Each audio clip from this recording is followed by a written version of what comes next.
And if you can mute, if you've got any kind of background noise, that would be great. Um, yeah, I'm going to start off a little bit about the festival. So we had a vision of bringing people together to dream. And what does that mean? Well, it could be like the dream of Martin Luther King, that one day, like the Red Hills dream. Uh, where children of different colors and integration could be together, and it could be a dream that we all can make the world better. I think the three themes of the festival that everyone know about are what's happened in the last 20 years, what's happening now, and what would we like to happen. So part of the reason that there are things like the future of organizations and these ethical discussions and debates for me, and why as the festival leader, I want them front and center, is I want us all to come together and talk about this stuff. It's not a one person problem. It's not an Agile Alliance problem. A mailbox belonging to Hyderabad House Oakville is full and cannot accept new messages at this time. Please try again later. Goodbye. Okay. Not sure who that was, but if whoever's hosting could mute them, that'd be great. Yeah, comical, but right. Yeah, so it's the idea that as a community, we need to talk about stuff, and honestly, I was for several years I've been talking about ethics, and I got the Guys and Dolls song. Anyone know which song I'm talking about? It's all the people in the boat said, sit down, you're rocking the boat." Yeah, so there's something about our community that when you say we should maybe have a look at ethics or an ethical framework, everyone immediately thinks that that's command and control, and we don't do command and control, so it isn't that. But that's not ethics, and we're going to hear tonight about the wonderful initiative that the Agile Alliance have pulled together, and the team from Agile Alliance, and Shane, who's like the poster boy for that. But it is a team effort. I'm going to talk about that today. This is part of like a two-stage event. So today it's the Agile Alliance, what the Agile Alliance have done. Then next week there's going to be a panel debate at the same time, and in that we've got Daniel. So Daniel Mesic's been doing work on this for years. In fact, 10 years ago, he was really trying to get some traction on this. So I mean, for ethics for Daniel is the past 20 years, what he's trying to do now and the future. So others might just come to the subject for the first time and think, well, this is maybe something we need to look at. So next week is a panel discussion as well, and Padmini is going to be in the panel, and Shane will be in the panel, and I'm going to be in the panel. So I won't be hosting. Seth's going to be hosting. It's just because this is a topic that's very dear to my heart. Okay.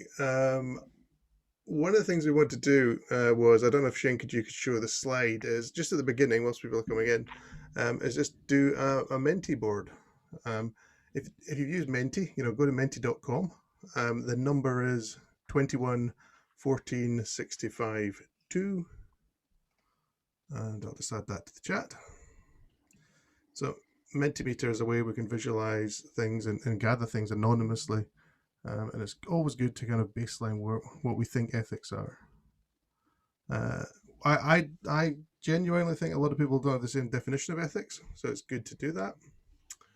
And not just that, I think it's I think there may be differences. So the discussion around about the differences and why there are some inclusions and other things aren't included, are also important. The other thing I would suggest as well is if you want to type into the box, who you are and where you're from, that's quite nice, because then we can keep the chat, and in keeping the chat, we can also have a bit of a record of just all the places. And every time people do that, I'm just amazed that we have so many people from all over the world. And even like in the opening ceremony, I think we did it at 4:00 in the afternoon in UK time, and there was an Australian, powering on through the early hours of the morning to come. So it's always amazing. And okay. So values in a compass: transparency, integrity, respect, honor, value, correct. Yeah. Wonderful. Needs-based caring. I like that. The great happiness principle. I don't know what that is, but we could maybe explore that. That's an interesting one. Yeah. Yeah. Integrity. What do you think of these, Shane? These If you are comment on this, and then I'll introduce you after. Yeah. yeah. These are all solid things. The great happiness principle, not one I've come across, but it looks to be something that I'm going to want to go and explore after this. Believing in what you say, yeah, your morals, transparency, integrity, honest. Nice. I like Nice. the inner compass. No judgment. That's intriguing. Believing in what you say is interesting. I always remember of the George Costanza from Seinfeld line, which is, it isn't lying if you believe it.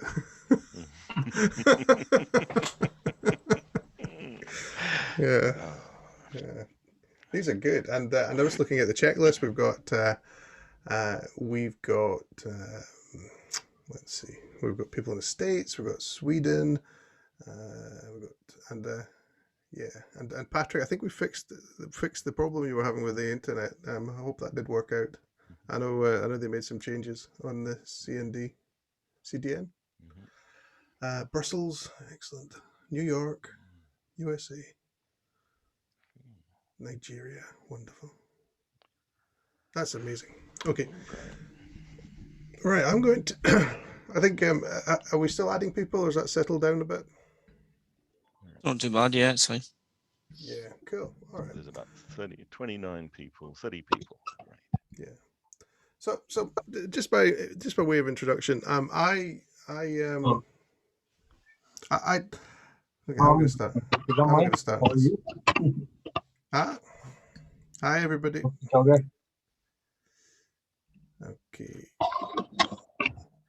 Okay, so I'm going to say Agile's really big, and there's many associations, and there's many bits of work, and in the whole community. And I think the festival's shown that with just the amount of variety. And I didn't know that Shane was doing what Shane was doing until I was having a conversation with Daniel, and Daniel said that I really like what Shane's it encourages me what Shane and the Agile Alliance are looking at into ethics. And I thought that must be good to look into.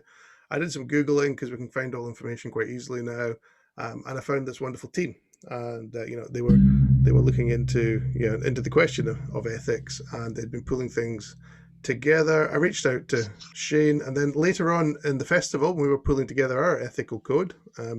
Padmini and Sath did a lot of work on that, and again, we reached out to Shane and said, is there any boilerplate ethics stuff that we could put into the framework for the festival, and that's amazing. So, and then I noticed Shane was doing talks around the world. I think you've done them in Denmark and the USA and things, and I thought, wouldn't that be wonderful to have that in the festival, and not just wonderful because it is a kind of topic that's dear to my heart, and being the chief of the festival, I can chief pirate, I can sometimes do kind of stuff that I love, and this is stuff that I love. So you're very welcome to come along, Shane. I asked Shane how to Thank you so introduce much. himself. Shane's in New Zealand, which is in summer just now. So we've got a foot of snow here, and we're -4. Which I think Shane's and it's evening time, and we're Shane, and hopefully the team will introduce themselves.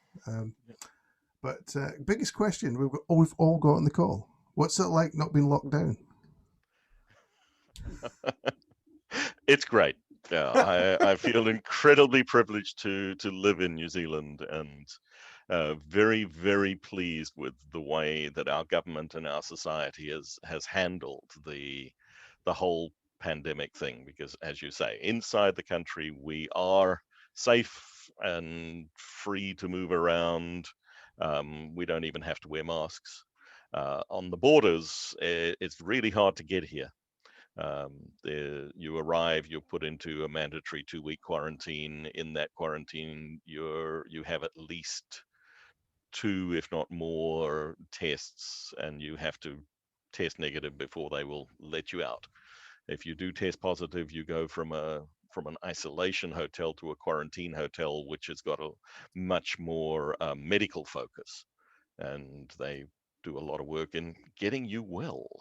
Yeah, as yeah, well. and that's the other thing. It's not just the lack of lockdown. The impact on on people from COVID has been really reduced. So that is applaudable.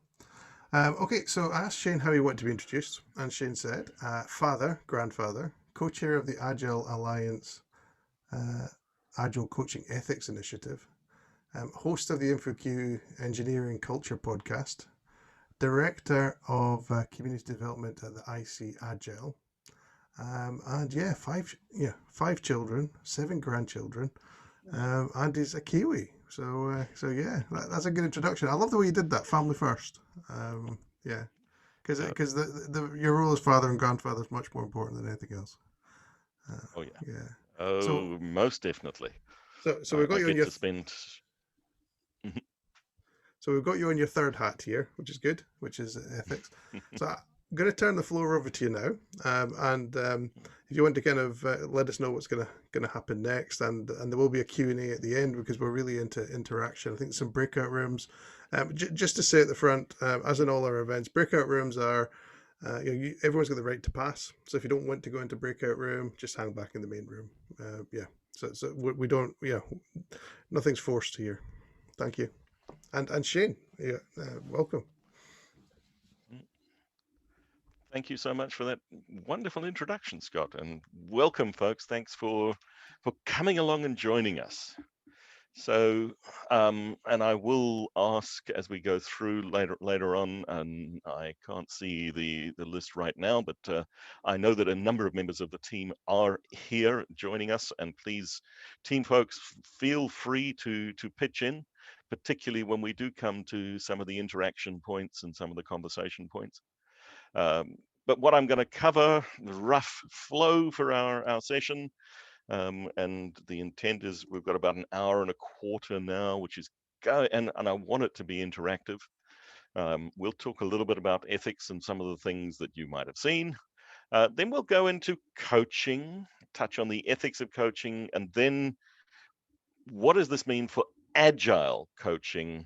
And then I want to end us with the work that we've been doing in trying to come up with a code of ethical conduct for agile coaching and stuff that supports that. So a good starting point is, what do we mean by ethics? And I saw that those really good terms that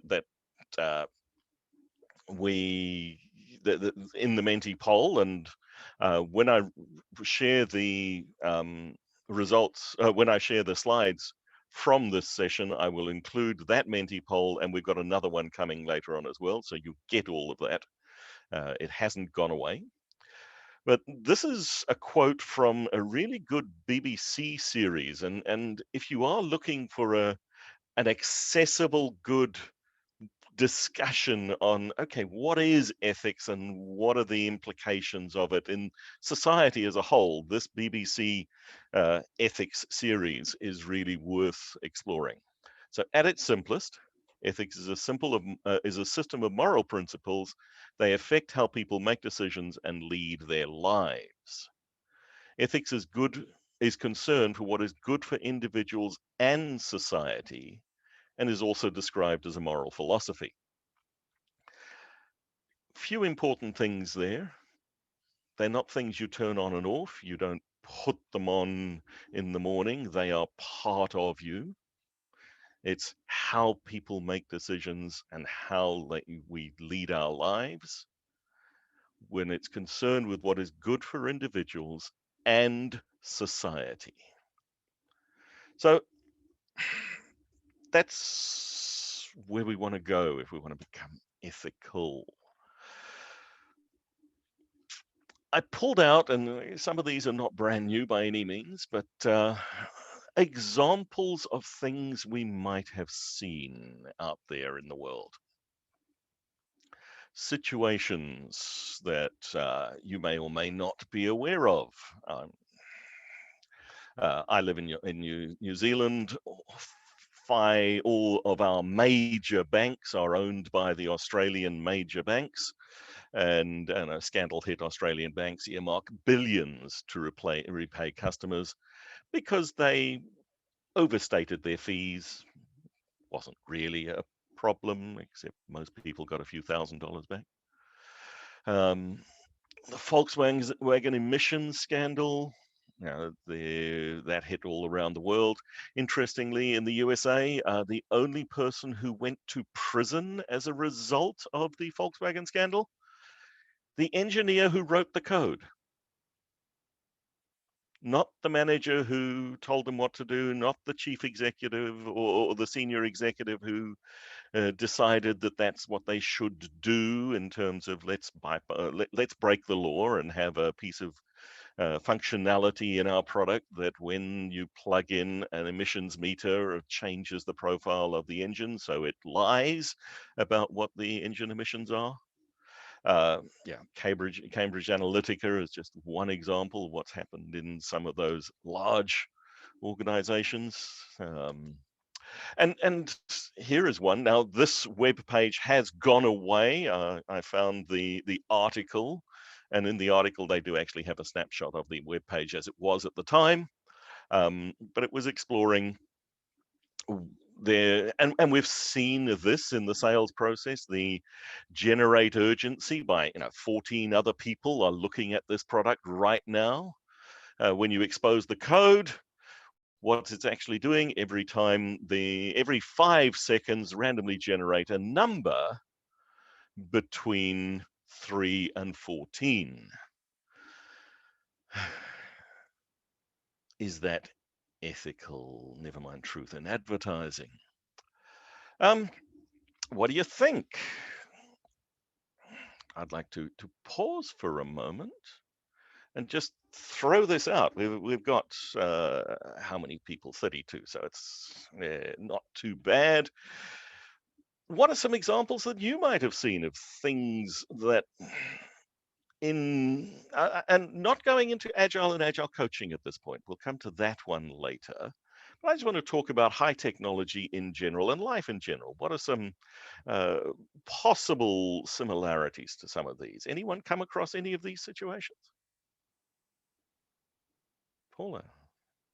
Early in my career, working for the state of Florida in the Child Protective Agency as a data analyst, being told by a director of that agency that we needed to change the numbers to make it look like children were not being abused to the extent that they were. That would be one. Fudge the numbers. Yeah, fudge the numbers.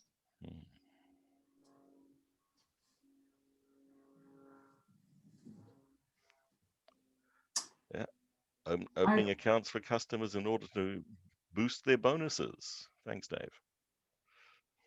I was sat in on a call this afternoon where a sales leader specifically stated they were selling product that the epics hadn't been written and it hadn't been coded yet, and they were selling it. Wow. God knows when they were able to deliver it.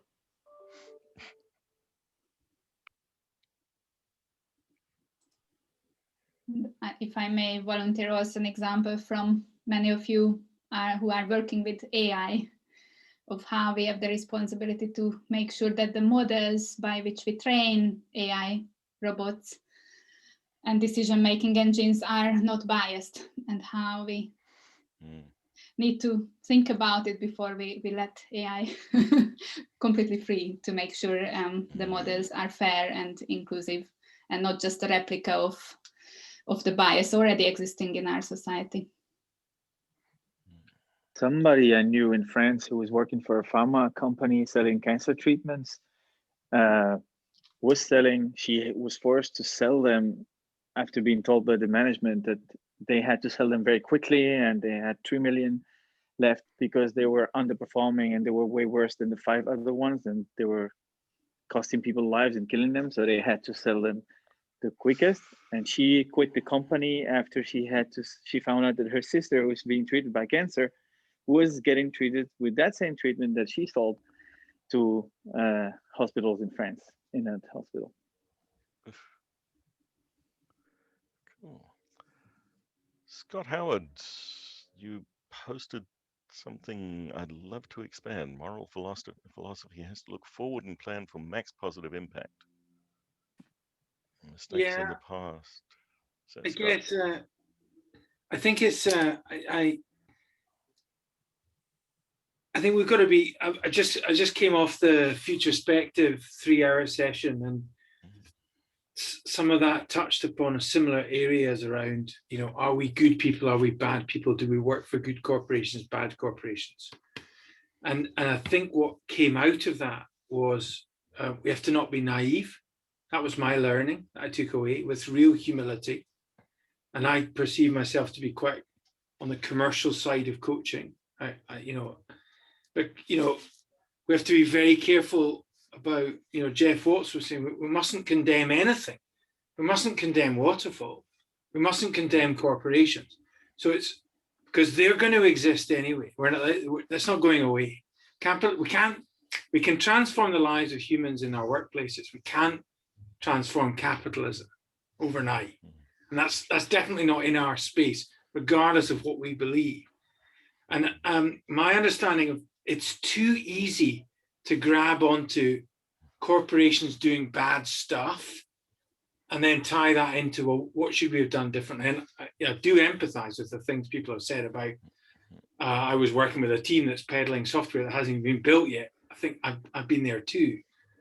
But I think I just wanted to go, let's be, especially if we're talking about ethics, let's be careful about our space. And in terms of saying, what is our real impact around influencing the art of the possible in corporations who aren't always set up for doing good? And it was me that wrote Greatest Happiness Principle is an acknowledged part of moral philosophy called utilitarian ethics that says what's the maximum number of customers, people, coachees, teams, or their customers that we can make a positive impact upon. And that gets quite easy as opposed to working in a rights-based system. So that's why I think I totally get it. The VW thing, yeah. But you know what? Those engineers were told, take a dirty oil of diesel and dedicate 15 years of your life to trying to clean up a filthy oil. So I don't judge them too easily. That's what made me uncomfortable with that rationalization. Thank you, Scott. Really give us furious to think. And I've been drinking whiskey. It's 22-24 in the UK. Quite right, Scott. Quite right. it's those words, they're not mine. Wonderful. My surname is Severine. Yeah, I'm gonna throw something in there. And just in the kind of the ethical and the unethical thing. There's so much news out there and information out there that we all spread, and we do it as a community, and we do it with other community, and I think one of the greatest unethical behaviours we've got just now is just passing information on. I don't know if you know it, but in the 1970s, to try and prove people that after JFK and the conspiracies, to try and prove that conspiracies were so stupid, someone put into Playboy a letter around about the Bavarian Illuminati, who have not been active for 300 years, and how they were controlling the world. And somehow that piece of information has been passed around everywhere. Yeah. And all this stuff just passed on. Oftentimes we're passing case studies and stories on as well without any interest, any scrutiny. Yeah. So again, I know you don't want to touch on the agile bit, but deciding you want to put the Spotify model into a completely different industry model, do a Maoist change with your Red Guard Agilists, yeah, and suddenly lots of people are getting made redundant, and it's all done in the name of agile. That's an example I would go with.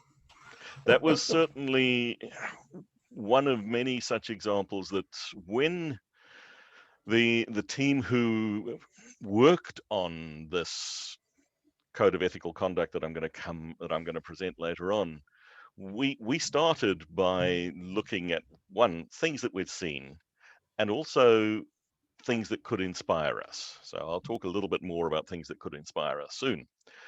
But that's a nice segue from a timing perspective as well. I'd like to go back and talk more now about coaching.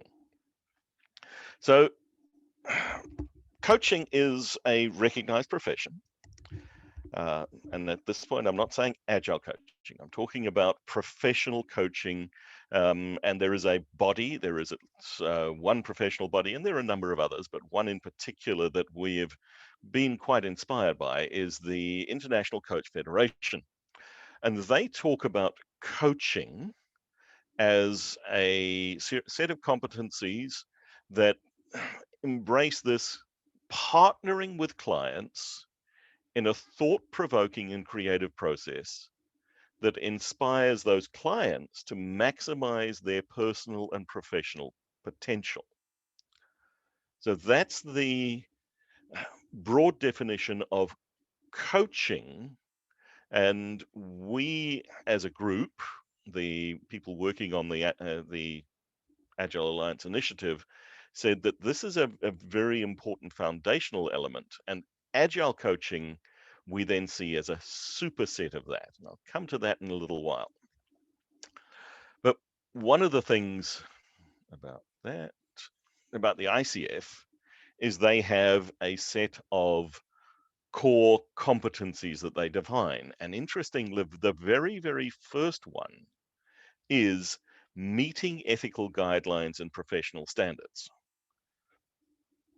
And if you become an ICF coach, in order to get your accreditation, there's competency proving and various other things, but you also have to print out and sign a code of ethical conduct.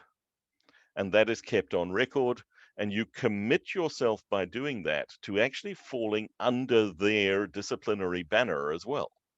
That if you do things that are in violation of this code, the ICF has a complaints process and a group that will examine complaints and so forth, and they have a penalty mechanism. Now, the most they can do is remove your accreditation, remove your certification as an ICF coach, but that actually can have an impact, at the very least, upon things like your earning potential if your coachees are looking for people who have those competencies. So there's other competencies in there, and a lot of them we do feel are very much in common with the Agile coaching, what should become an Agile coaching profession. At the moment, it's not. There is nothing that makes that, well, I'll come to that a bit later on. But it also starts to bring up some of the things and know yourself. What are your own bars, boundaries, lines? In a conversation with Lisa Atkins, we were talking about this stuff, and she said, "What is the up with which you will not put? What is your know your own bar?"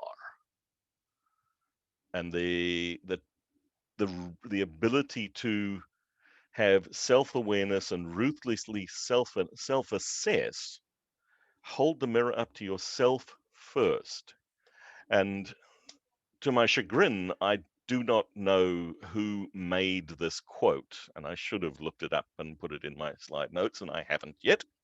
But this is on a building in Atlanta where Martin Luther King used to have an office at one stage. you are personally responsible for becoming more ethical than the society you grew up in. And if we talk about this from an Agile perspective, Agile is now 20 years old. In most countries in the world, it's old enough to drink alcohol. In pretty much every country in the world, it's old enough to go to war. Is Agile becoming more ethical than the society it grew up in? And I think that is a challenge. And if we think of coaching as one of the modes that does influence people's in these behaviors, then it is incumbent upon us to become more ethical and to constantly look at how we can improve. And that was one of the things that I think did inspire those of us who initially kicked off the initiative with the Agile Alliance, and the 30 plus people who have joined the volunteer group. And I'll talk more again in a little while about the deep conversations and so forth that we've had there. And one of the things that did help us when we started talking about, okay, what would a code of ethics, what should or could a code of ethics be, was we actually went out and said, what's already there?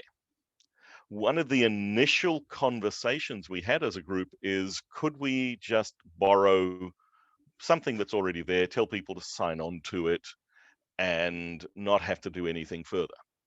And we found a number of existing codes of ethics. There's the ICF code of ethics. There is this global code of ethics for coaching, which anyone can in fact sign on to. And they both have those broad areas, the ICF, responsibility to clients, to practice and performance, to professionalism. And the ICF explicitly calls out responsibility to society as a whole.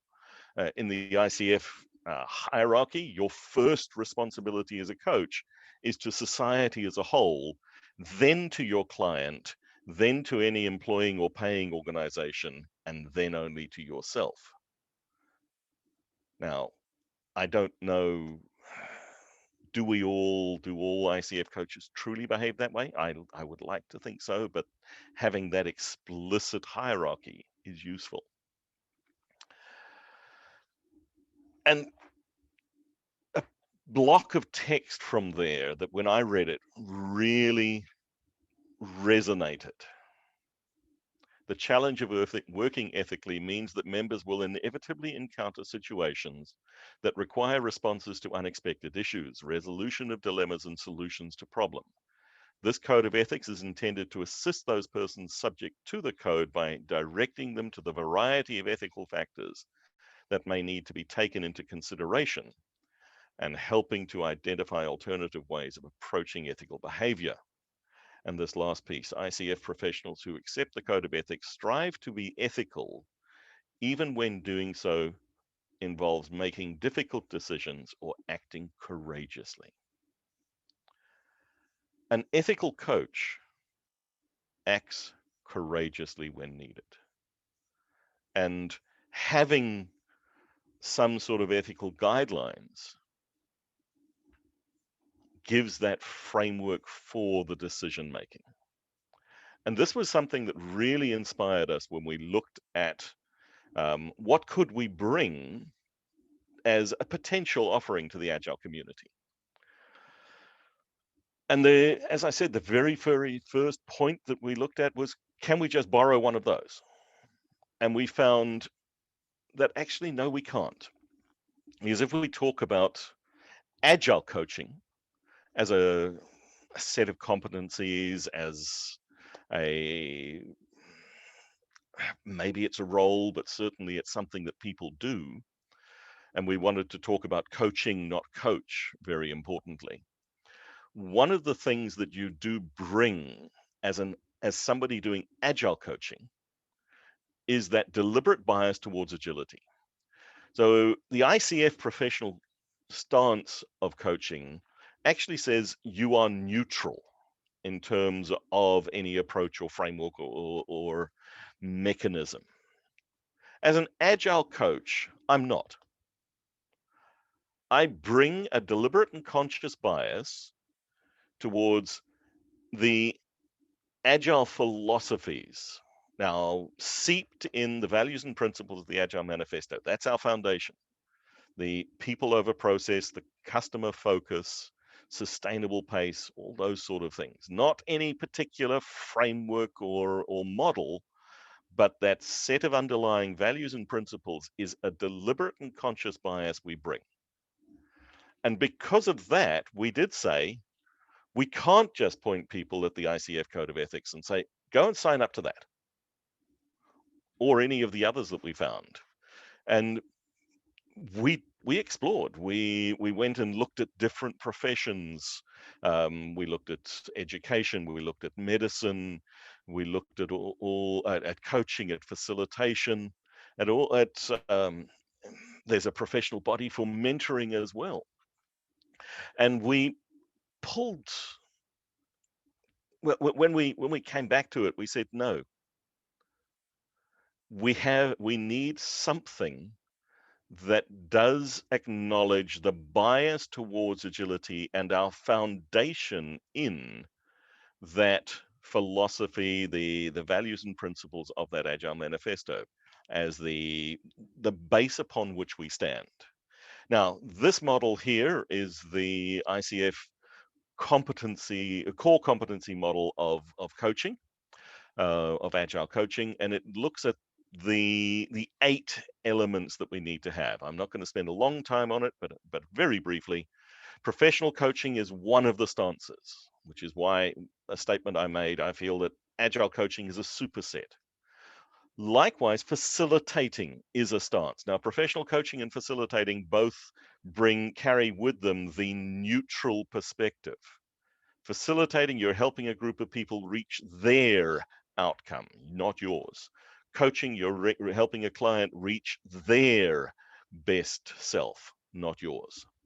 Teaching and mentoring, on the other hand, you bring a perspective, you bring experience, you bring knowledge, and you are imparting knowledge and you are sharing experience when you're teaching and mentoring.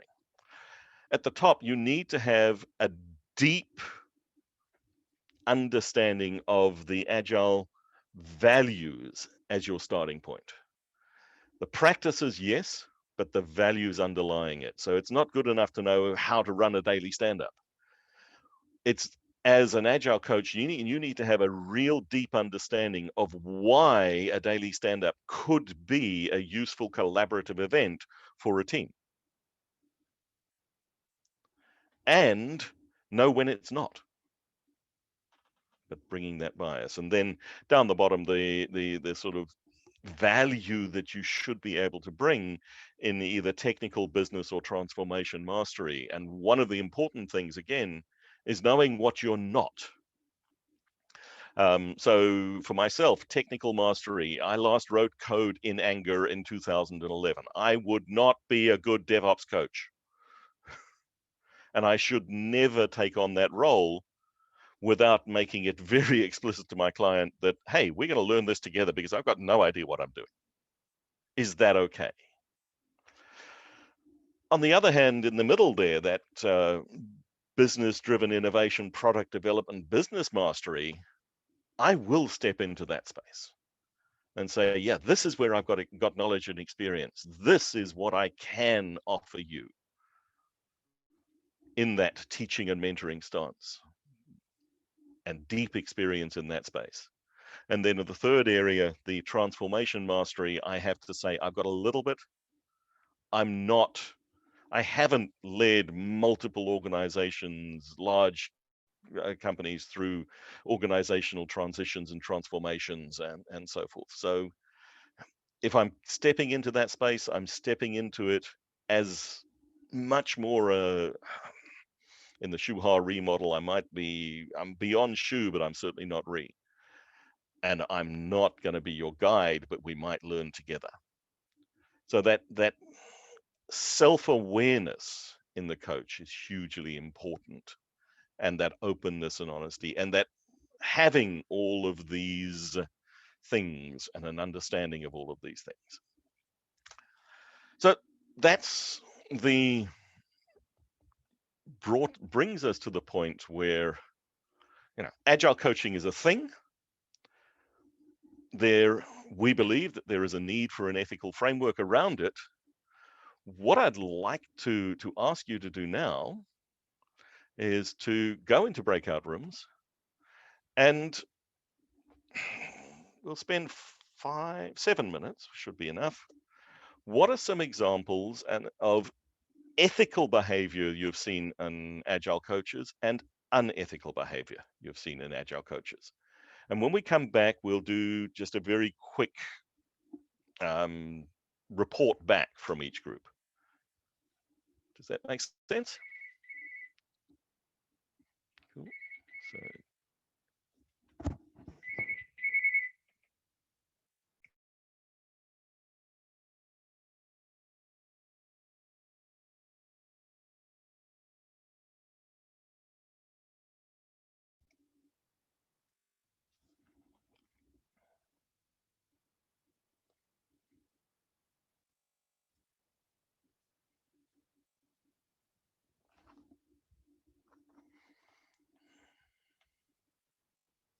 you're muted, Paula. I see them moving into the rooms. You should be able to join the rooms. Yep. Do you want to float in and out? Yeah, I might go and do that. All right. So now Tom was on the team, so he's there. I'll jump into room 1 for a few minutes. And Paula, will you give us a 2-minute warning? How much time do you want? I said 7 minutes in total, and okay. So I think we can call it a minute's already gone. So 4 minutes to go. Mm-hmm. Got it. Cool.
think we're getting down to the line with some of those.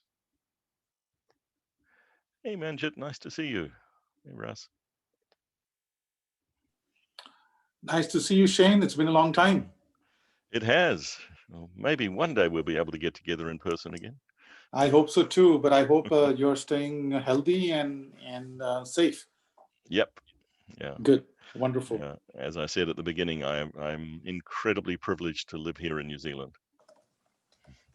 Yes, definitely a country that has done really well with how it has managed its COVID-19 pandemic. Yeah. Yep. We have some things in our favor. One, we are an island.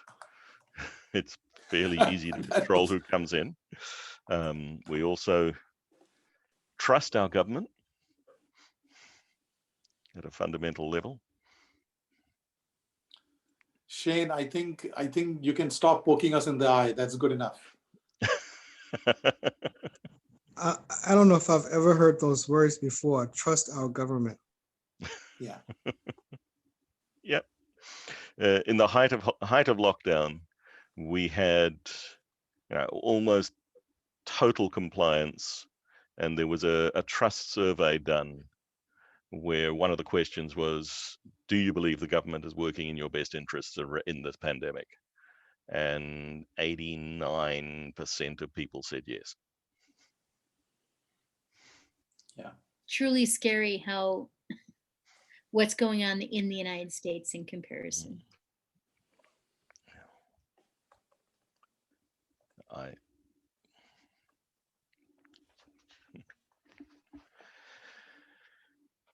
Cool. And I was going to say something really profound. It happens every time. Yeah, just as the breakout rooms close, it drags you back, and there was that really profound thing to say. Okay, who would like to just summarize what your group came up with? Just a couple of minutes. So in my group, we talked about two axes in essence. The main one that took a long time was, can be summarized as, can people call themselves, under which conditions can people call themselves other agile coaches and manage the expectations of the clients that they have when they hear the word coach? They don't live up to that responsibility. And number two, in my case, was the tension, the dilemmas that many Scrum Masters that as part of their work have to do a certain type of coaching, methodological coaching, not professional coaching, not life coaching, but systemic coaching, certainly not therapy coaching, but methodological coaching. They have this dilemma between protecting the team, but also giving in to the pressure of management. I'm going to say a caricature, get them to produce more story points. I don't care how you do it. Mm-hmm. Mm-hmm.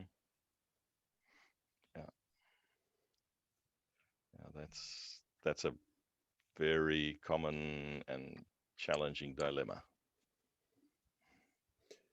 We had an interesting discussion in our group, and one of the things that we spoke about was, and I think this is unethical, that some coaches think they're hired by the client to performance manage the teams, and think it's part of their role to get them to go on their agile maturity journey, and think because they're getting paid six figures, they can use violent communication with the teams, and then they can report on the teams to the management.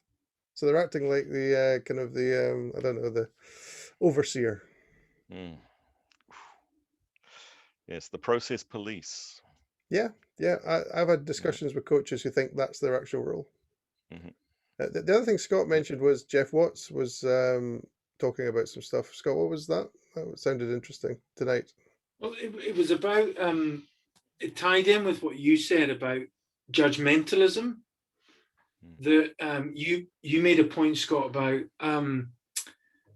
coaches seeing the PMO arriving at an event and assuming that they're a waterfall disbeliever. And what Jeff, very early on, it wasn't in response to something else, he'd said, we've got to stop judging any framework. And he said, and you know what? Waterfall's not going anywhere, and neither should it go anywhere. And it was that we are guilty of being divisive in that space. That said, you know what? If the work's not complex, if it's a set of there's not even complicated work. There's not a set of funnels to tame siloed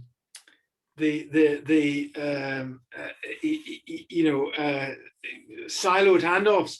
Let it run in waterfall. But our voices, in terms of the ethics, we need to be careful that we're not salespeople, and that we don't judge people for being PMO, and we're I think that was the tie-in between the two. Cool. Thank you. You know, I was sorry. Go ahead. No, you go ahead. My sister is a transformational coach. And one of the things I love about her world is they talk about workability. They don't talk about good or bad, right or wrong. They talk about what works, what doesn't work. And I feel like if we could do that, right, on a regular basis, then we could be more effective. I found myself at some point getting very judgmental as an Agile coach. And I had to stop thinking about my attachment to how things should be and how they should run and how we should be following the manifesto, and like realign with my commitment to what I wanted to see in the future. Thanks, Paula. Bindu, you were going to say something. Yeah, so in our group, I think we were supposed to discuss, what are some good ethical behaviors and what are some not so good ethical behaviors, but looks like we are like mostly focused on the unethical behaviors. So the same for our team as well. So I think one of the things that came up was how as coaches, as consultants, you go into an organization to work with them for a while, and then you brought them to the place that you wanted them to be, and then you still continue to work there and continue to do the billing when you're not actually adding any value. So I think once you stop learning and you stop adding value, maybe you should think about, is it a good time to stay there or not? And there was another example of where a coach, he actually believed himself to be a psychologist, as and was practicing some hypnosis or something on some clients, which I don't think is very ethical at all. So some of the things that we discussed, and I think some of the good ethical behavior that I have seen. I'm a coach at ING Australia, so I think I've seen some good coaches coming in, taking the courage, making those difficult decisions. And I think we touched upon it a lot. A judgmentalism, I think, is something as coaches that we should be really careful about, especially, when we think about project managers, we think lowly of them. So it's hard to do that, but I think just being inclusive and making sure that we are always thinking, what are we investing our time in for? Do we abide by the values and principles, and getting that organization on that journey, I think is important. Thank you so much, and I see some great comments in the chat as well. But in interest of time, I am going to move us forward, and now I want to talk a bit about the work that this volunteer group has been doing. The Agile Alliance Agile Coaching Ethics Initiative, and I got a misspelling in the typo in there. We, as I said, there's a group of over 30 people have come together, and we've tried to come up with a code of ethical conduct for Agile coaching, and then to support that code of conduct, a set of what we called ethics scenarios. So an ethics scenario is a situation that plays out, that you can, a very short case study. This is the example, this is the behavior, what was the ethical results? But one of the first things we looked at is, what would we consider? Why would we include a topic in our code of ethics? What would make something an ethical consideration? And these are the guidelines that we gave ourselves. It needs to be something that somebody can do as soon as they sign up for the code. If I'm new to Agile coaching, I can read the statement, apply this immediately in practicing this work. It must be something where there is broad agreement that it risks causing harm to myself, the profession or others if I don't abide by it.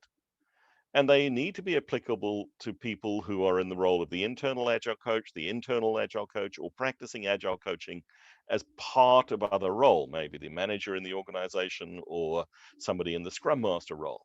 These people are taking on some or other aspects of Agile coaching.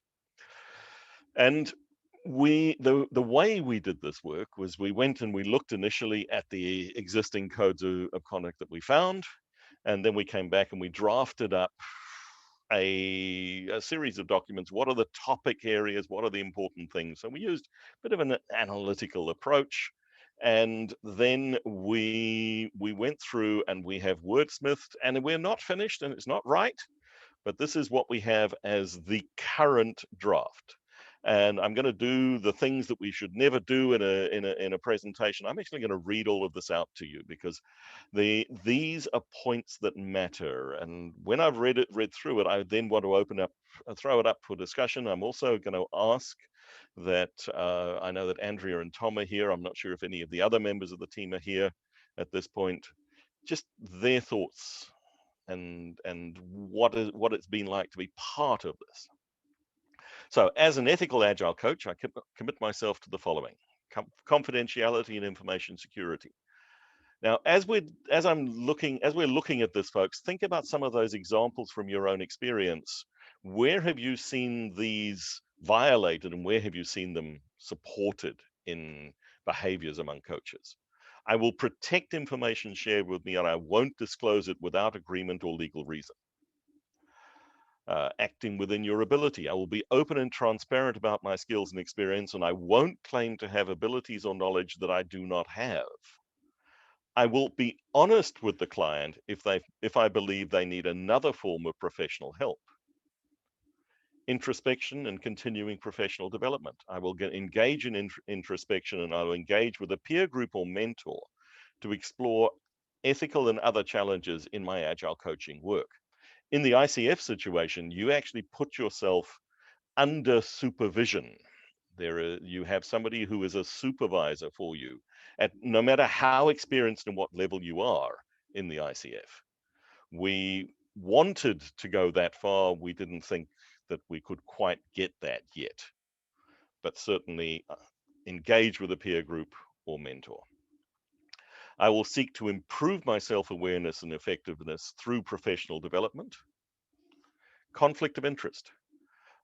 I will be transparent about any potential conflict of interest with all who might be affected, and I won't act with dishonor. I will withdraw from the relationship if a conflict cannot be adequately managed. Conflicts of interest happen. Transparency and openness make it visible. If I can't manage the conflict, step away. Social responsibility, explicitly calling out diversity and inclusion as well. I will seek opportunities to bring different voices to the conversation, and I won't condone, allow, or perpetuate discrimination in any form. By my action and inaction, I will strive to leave society better than I found it. Ensuring the relationship is valuable for both coach and the client. I will ensure the relationship remains valuable and I won't extend it unnecessarily. I will be honest about any perception of declining value. Agreeing on boundaries. I will ensure we have an agreed scope. I will work with the client to understand their needs rather than impose my own solution. The imposition of solutions is one of the most common things that we see. And I know that this is one that Dan is very passionate about. I will not collude with an organization that is pursuing purposes at odds with the Agile Manifesto's values and principles. Abuse of power. I will not abuse my power to influence others for personal gain, and the responsibility to the profession. I will uphold the reputation of the Agile coaching profession. I won't condone and will challenge unethical behavior in other Agile coaches. I will attribute others' ideas appropriately and avoid the appearance they are mine. How many times does somebody as a coach step up and say, here's a new game to play to learn something, or a new thing to new technique for a retrospective, and not say, and I found this here. So that is the code of conduct. It is available as a download from our website, from the Agile Alliance website. I'd like to come back, and at this point, Tom, Andrea, your thoughts. How have I misrepresented us? Did I carry our intent? You have carried the torch. Yes, you have not misrepresented it. To be honest, we've all struggled with. There are all so many ideas, especially as when we got into getting into the scenarios. How do these translate into different cultures and different perspectives? An internal coach versus an external coach. All of these are and there are many gray areas. How do you sort that out? The fun part, and as someone who volunteered with this, the number of people involved with different perspectives, I've been amazed, and I've been interested in ethics, and some of these books actually are on ethics for many years. Written on my side, my blogs and things about ethics for a long time also. So seeing all of this finally come together, I think is fantastic. Not done. And I think you said that, Shane. Yeah, it's a draft at this stage. We know we're not done, but we're putting it out there. This is our gift at this stage. Current iteration. Andrea. Humming along here, also a story from the backstage of brainstorming these scenarios, which you can all find also on the website. They are behind the principles. I highly encourage you to take them to your workplace and also to meetups after this conference, like local and also global communities. Because what we found is no one was hurt when we were brainstorming these, but there was a metric we used, like punching to the camera. No, certainly there was debate. And the one metric we used, which scenario to keep in the guide, was how long did we debate? So was it like completely obvious to most of us globally representing the work? Or was it something which we spent 1 hour? Sometimes we met once a week and we spent 1 hour on one scenario. So they are not easy, and even I would say our solution might not be actually your right or workable solution. So if they are thought-provoking, then they are successful and do have the dialogues in your own circles as well. Now, some thoughts on where this could go. We'd love it if at the very least, every person doing Agile coaching downloaded it, printed it out, signed it, and stuck it up on their wall. And every time they came to a customer, they said, this is the code of ethics I commit to abide by. We're having conversations with the certification bodies, and we've had representation from those certification bodies as part of the team, so they've been involved in the conversations. But we're having conversations with those certification bodies about including this in their learning. We hope that employing organizations will start requiring of the people that they engage as coaches that, hey, have you signed the code of ethics? Do you have a code of ethics that you're working to? We're talking with the Alliance about possibly having a mechanism in the website for people to publicly commit, to put their name, to sign it. When the Agile Manifesto was first launched, you could go to agilemanifesto.org and you could type your name in there to say, I sign, I commit to this. That functionality was dropped about 10 years ago, I believe. But we want to see that. Could it go so far as a formalized profession where we do have something like the ICF, where it is a recognized profession with that formal certification, with the disciplinary process that you could be removed from the group? I don't know. That's, I hope. Guys, so, the chat reflects what I'm about to say, but it's an amazing piece of work, by the way. It seems so comprehensive, and if that you're presenting that as draft one, I have one thing I'd like to throw over, which is build on what Scott Sevright said before, which is sometimes coaches are put in a position where they respond to a job ad that is directly in conflict with the example being, you will not undertake practices that are directly in conflict with the Agile Manifesto. So is there a prologue, something there? I've been doing some stuff on LinkedIn about using Lisa Atkins's native wiring stuff on LinkedIn and getting a debate going around saying, let's make sure when we recruit Scrum Masters and Agile coaches, we know what we're actually recruiting for. Is there anything that the ethical piece could say to help our clients before we start the work? We've not at this point, as part of this work, defined the profession of Agile coaching. We felt that was fairly well defined in the work that the certification bodies and others have done, and it would have been too controversial, too difficult to get started.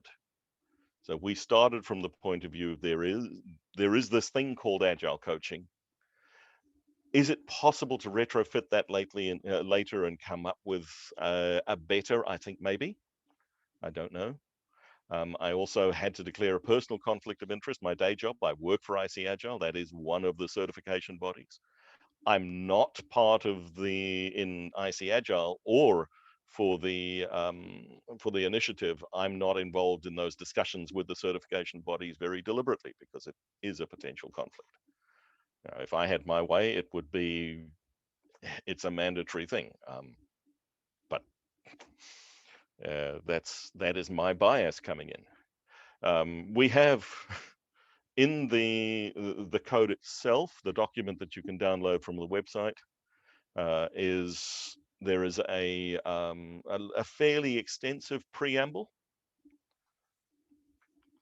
which Scott, I think, addresses some of that, but maybe not all.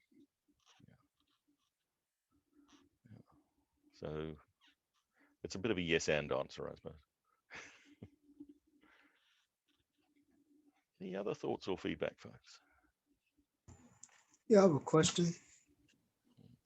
Sure.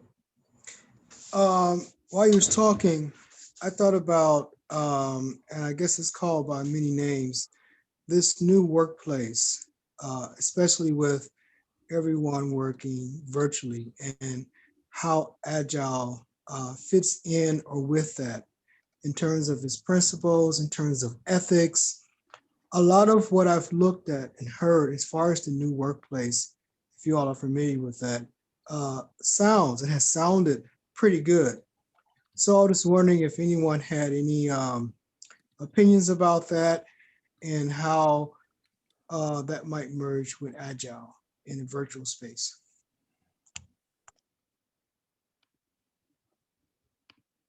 what I know of, and Terence, I'm not sure if you're talking about a specific model of the new workplace that is a branded thing, but certainly what I see in organizations moving towards more humanistic practices, getting to more cross-functional collaborative teams, putting individuals first, all of that sort of stuff. So a lot of things that have been accelerated through through the pandemic and the reaction to the pandemic over the last year. Yes, I believe that aligns beautifully, and I hope that organizations look at the agile approaches and build on top of and take that as a framework or a philosophy of work. The individuals and interactions over processes and tools as just a starting foundational statement. Yeah.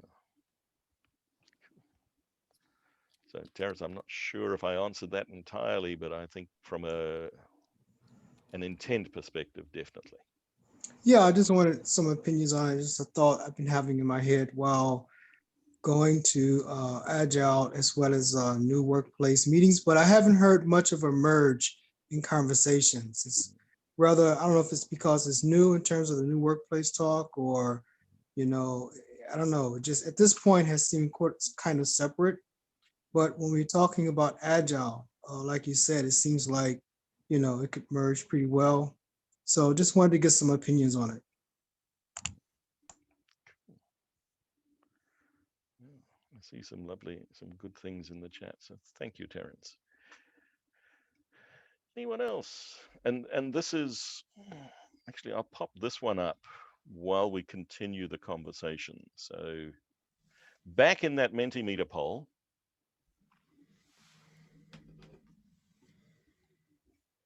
here is my question for the group, and we're crowdsourcing. What's missing?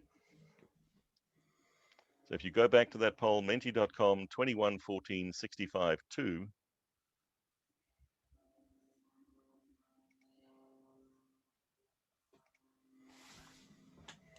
Please tell us what's missing. And let's just continue the conversation here. What's missing? What can we change? How has this landed?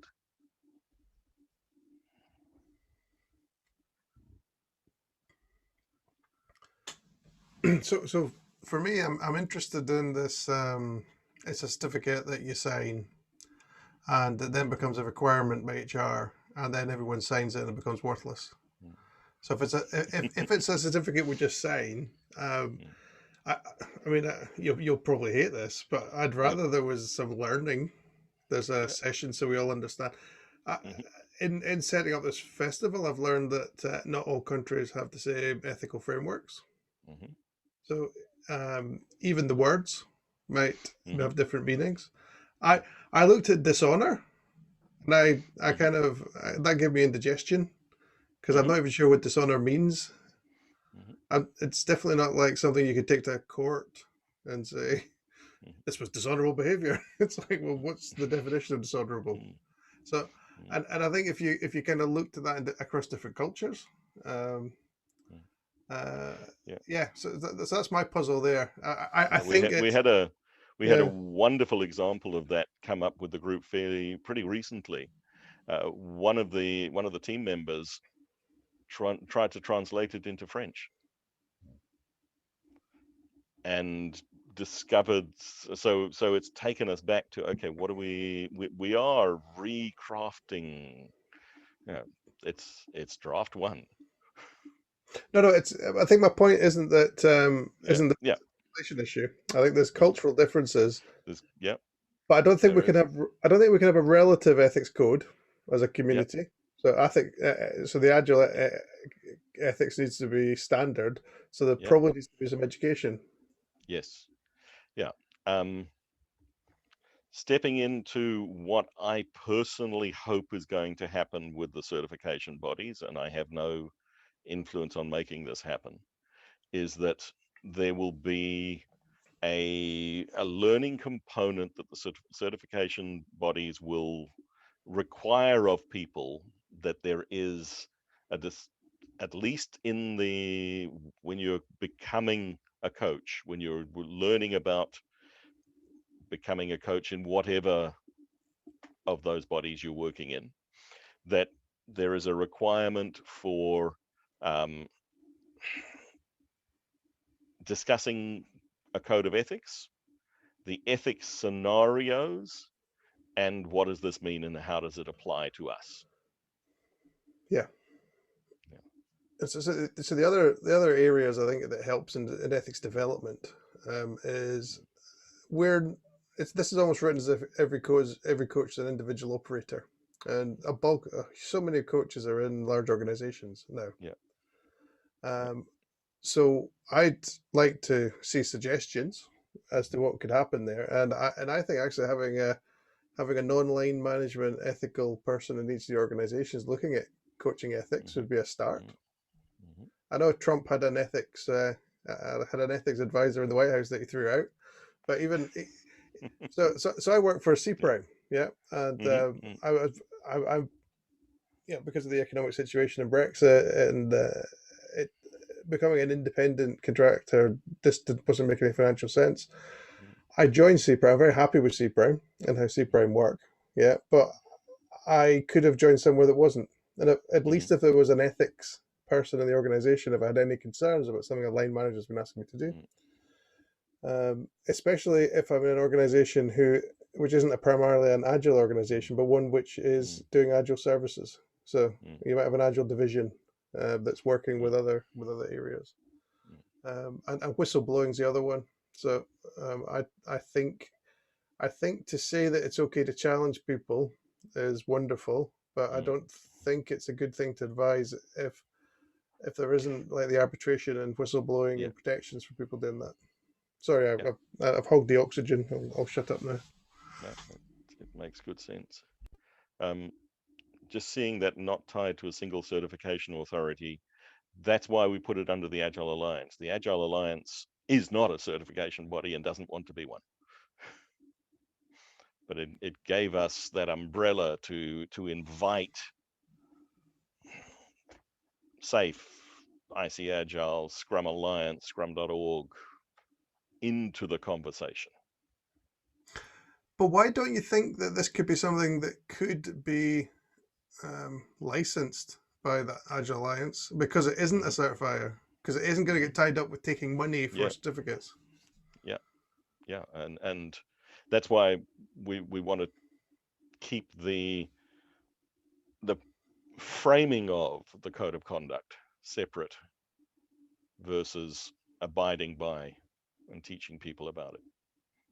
And then if really, so certifiers, some of the certifiers are some of the biggest offenders. Yep. So you're actually no, we want that. We're hoping that the certifiers are going to come on board, but we don't want it to be owned by the certifiers. Can I share a story? I'm maybe getting lost. Scott, go ahead, please. Can I share a story that sheds some light on something? So I had examples of challenging situations a coach may face that merits preparation. And very briefly, over the course of 2 years in a large organization where I work with Scott, the role of Scrum Master, I trained 20 and there was probably 50 in total. The role suddenly became what they call disenacted. So they got merged into something else and they were not earmarked for redundancy, but kind of.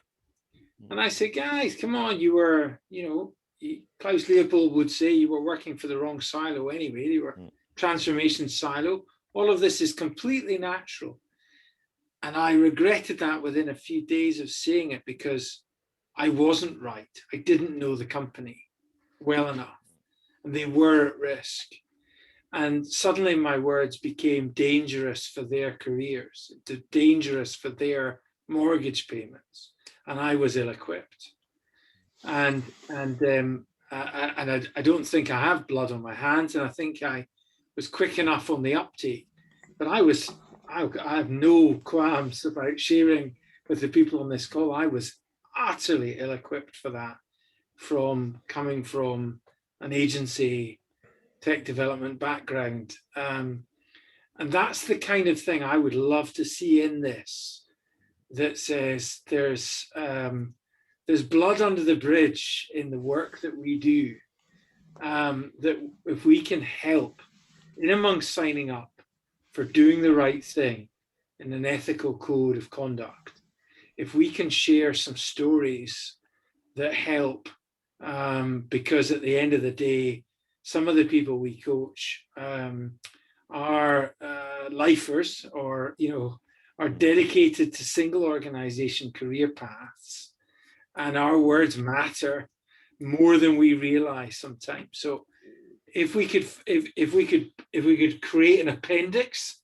that bolsters some of that storytelling, I think that could be of value. And that's exactly what the scenarios that lay behind each one of these do, both from an appropriate, inappropriate, and we've struggled with gray areas, right? So Scott, you're absolutely right. Those sorts of things, I think, are really important to be able to actually interpret what these things mean. And as you know, we've got people from all over participating, and Andre's right? We're missing some South America and Africa. It'd be lovely to get more. But we tried to write the scenarios so that people could look at the behaviors and then interpret what the words really meant, and to try to get to those kind of points that you made. Yeah, so the second document that is linked to on that website, the first one is the code, the 18 points that we went through. The second one is this one that I'm showing now, which is the ethics scenarios document, and that's exactly it. So Scott, your example would be beautiful. Send it to us, let's include it in there. And that's what we're looking for, is the situations. And we debate them. This is what Andrea was talking about. How long we debate is a measure of how important this scenario is. If we read it and say, yeah, of course that's unethical, or of course that's the right behavior. Well, that's good, because we want that to be obvious to people. But then it goes, okay, this is a tough one. And the more they are real, every one of these scenarios are very sanitized, real situations that people on the team have been in, or been observers of, or found themselves in. That's the other thing about it. It's not, this is a hypothetical. This is something that really happened. What should we do? So yeah, that stuff that sits behind the ethics scenarios, we called them. So we're at our allotted time, but we're also in mid-flow, so there's a dilemma. I'm not sure what the ethical behavior is there. What do people want to do? That's up to the team. I can stay for up to another half an hour if we need, with no problem. I will volunteer to stay for 15 minutes if anyone would like to have an informal chat. And I think we could have a boundary of a closing, so people feel safe to leave, and invite you to stay on for an informal chat. Sounds brilliant. Yeah. So again, thank you. I mean, to have the boundary. Thanks for bringing this along. It's a great topic. I'm loving the work. I'm loving the scenarios. I've already jumped into implementation problems, which is always a good sign with an ethic code. So you got the assumptive close. So I'm not saying, oh, this isn't great. It's like, well, how do we do it? Which is great. So thank you very much. And yeah, we'll go into an informal session now. And perhaps some of the people, if you've got a question and you've been a little bit, and you haven't spoken yet, maybe come forward. I know I've sucked the oxygen out, which is really bad moderating, but I do peer reviews with Sath, so I'm confident tomorrow morning over a coffee Sath's going to tell me what a bad job I did at hosting. Well, that's how I moderate myself. Right, informal mode. Yeah, do you want to turn the recording off, Seth?